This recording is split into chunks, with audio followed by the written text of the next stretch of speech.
Pas banget nih, pas perut Otan lapar, pas ada yang bakar ikan. Nah, di sini salah satu tempat pengolahan ikan cakalang. Cakalang di sini dibuat cakalang fufu atau cakalang asap. Cakalang yang berukuran besar akan dipotong-potong terlebih dahulu sebelum diasapi. Sedangkan untuk ukuran yang lebih kecil, dibiarkan utuh saja. Pengasapan paling bagus menggunakan bahan bakar yang keras seperti kayu keras atau batok kelapa seperti ini. Ini akan menimbulkan aroma yang sedap dan rasa yang gurih karena pembakaran yang cukup sehingga matang sampai ke dalam dagingnya. Warna cakalang asap yang bagus matangnya adalah yang berwarna keemasan atau merah kecoklatan. Sebetulnya sih, daging ikan lebih bagus dibakar atau diasap dibandingkan dengan digoreng. Karena minyak yang dipakai untuk menggoreng seringkali mengandung kolesterol yang berlebihan. Apalagi jika minyak goreng sudah dipakai lebih dari 3 kali, itu akan berbahaya untuk kesehatan. Sebaliknya, jika ikan diasap atau dibakar juga bisa berbahaya apabila terlalu lama menyerap asapnya dan dimakan dengan frekuensi yang sering. Karena asap yang berlebihan bisa menyebabkan timbulnya zat penyebab kanker, yaitu amina heterosiklik. Karena itu, makannya tidak boleh terlalu sering. Seminggu paling banyak 2 atau 3 kali saja. Wih, serem ya. Lezat tapi cukup berbahaya jika dikonsumsi berlebihan.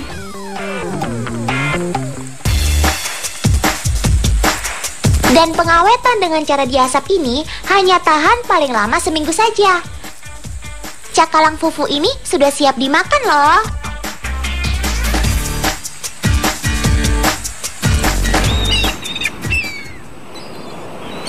Nah, kalau gitu, sekarang kita lihat bagaimana pencariannya yuk. Untuk itu, kita ikuti om-om nelayan ini ya. Untuk mendapatkan ikan cakalang, para nelayan akan melaut minimal seharian di laut lepas loh. Penangkapan cakalang juga dipengaruhi oleh musim angin yang sedang berlangsung. Kalau sekarang sih musim angin barat teman. Jadi sebelum matahari terbit, kapal cakalang harus sudah berlayar sampai ke perairan Laut Seram. Hah? Laut Seram? Semoga tidak seseram namanya ya.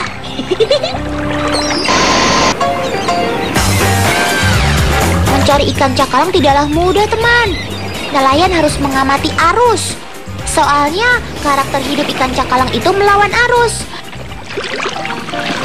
Selain itu, nelayan juga harus jeli melihat tanda-tanda keberadaan si ikan cakalang ini. Pantas saja pakai teropong segala. Salah satu tanda-tandanya adalah burung camar. Coba sini paman, Otan bantu mencari si burung camar.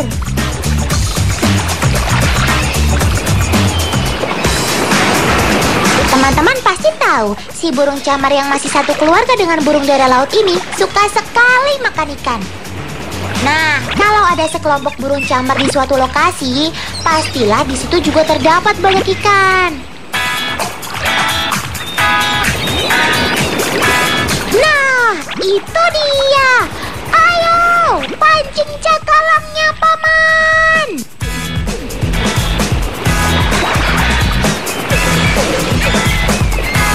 Wah, pada sibuk semua. Jangan diganggu ya teman.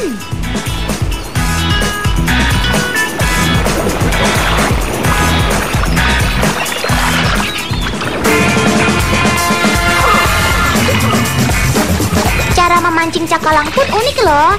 Hanya menggunakan pancing sepanjang 3 meter yang terbuat dari bambu.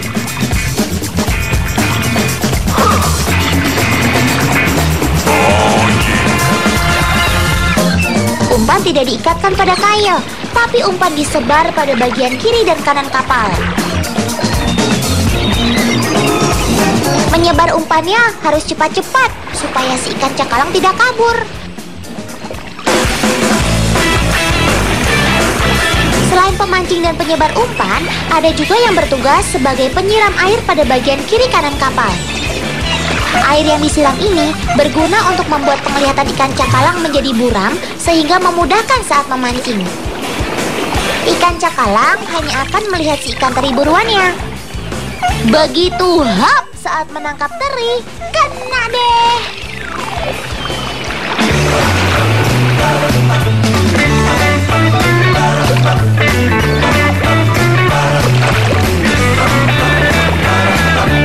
Cara memancing cakalang dengan tradisional ini sudah berlangsung lama dan turun-temurun.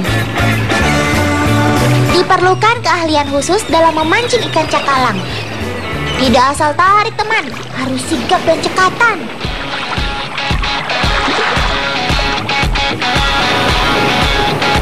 Tapi tangkapan kita kali ini masih sedikit nih. Yuk cari lagi.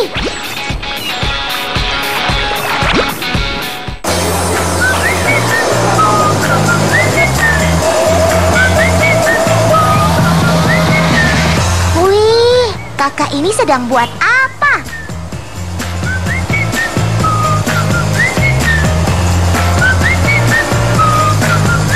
Untuk membakar ikan seperti ini, memang api tidak boleh terlalu besar. Yang sedang-sedang sajalah, dan harus merata matangnya. Tuh, persis seperti yang dilakukan oleh kakak itu.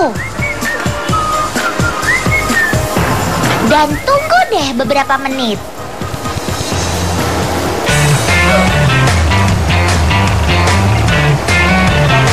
Nah, kalau sudah matang, tinggal disajikan dengan timun, sayur kangkung, dan sambal dabu-dabu. Tude bakar khas Sulawesi Utara siap disajikan.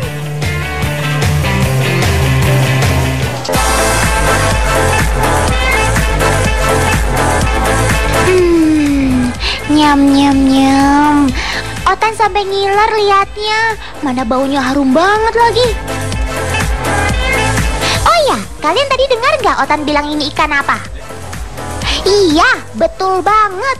Ini adalah ikan tude. Ikan tude ini tergolong ke dalam ikan pelagis kecil. Kalian tahu apa itu pelagis? Apa? Nggak tahu. Hai, sini. Otan kasih tahu. Ikan pelagis adalah ikan yang berenang secara komunal dan dapat ditemukan di permukaan air laut atau melayang di dalam lautan.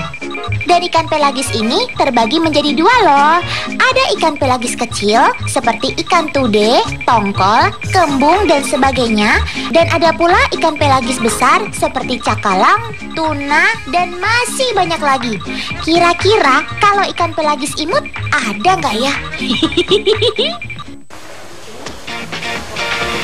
Dan teman-teman, yang paling penting dari ikan pelagis ini adalah kandungan yang ada di dalam ikan pelagis itu loh. Ikan pelagis disebut juga sebagai ikan berminyak. Ini karena tubuh mereka banyak mengandung minyak. Bahkan file ikan mereka mengandung 30% minyak. Dan minyak inilah yang mengandung asam lemak yang kaya akan omega 3. Dan omega 3 ini berfungsi untuk melancarkan peredaran darah, pertumbuhan sel otak, organ penglihatan, dan tulang. Dan akan lebih bagus lagi kalau ini diberikan terus pada anak kecil loh, biar nantinya tambah pintar kayak Otan dan Dolpino. Bagaimana teman? Keren banget kan kegunaan si ikan pelagis ini?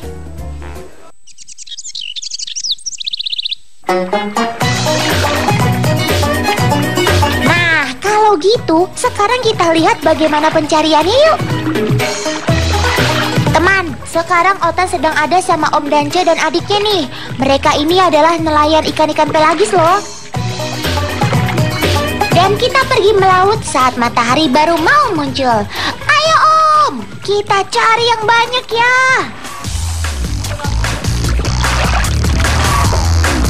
Tempatnya ada di rumpon di tengah laut.